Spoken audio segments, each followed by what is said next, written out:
Stop, read, revise. ये 3 step हैं जो अगले कुछ दिनों के लिए, जब तक प्रीलिम्स नहीं आ जाता, प्लीज फॉलो करिएगा। पहला स्टॉप। स्टॉप का मतलब है let's not buy anything new, let's not venture into anything new. हाँ, अगर कोई सब्जेक्ट आपने छोड़ रखा है कि मुझे लास्ट टाइम में पढ़ना है तो अलग बात है, पर कोई नई चीज मत उठाइए।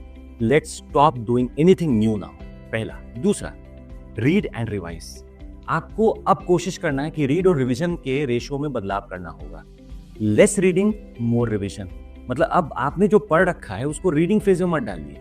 आप 1 घंटा अगर रीड करते हैं कोई चीज को तो 3 घंटा रिवाइज करिए। मतलब अगर मैं टोटल 12 घंटे पढ़ रहा हूं तो मैं कोशिश करूंगा 3-4 घंटे पढ़ लूंगा, पर मैं लगभग 9 घंटे रिवाइज करूंगा। This is what you have to do now.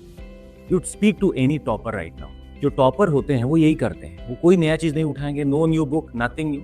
Test solve करेंगे and they will keep on reading something जो उनको लगता है कि मेरे टेक्स्ट बुक का पार्ट है, वो पढ़ते रहेंगे। पर रिवीजन में वो ज्यादा उतरते, तो जो उनके नोट्स बने हुए हैं, whatever notes you have created, उनको रिवाइज करिए। इस अगले 40-45 दिन जो भी आपको दिख रहे हैं, इसमें बस आपको एक ही काम करना है, you will have to just revise things.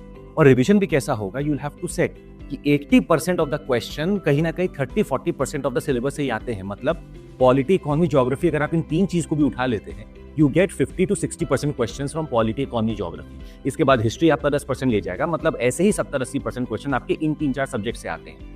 बचता है आपका साइंस, टेक्नोलॉजी, इन्वायरमेंट और करंट अफेयर्स, जो कि इन 4-5 सब्जेक्ट्स में भी घुला मिला रहेगा।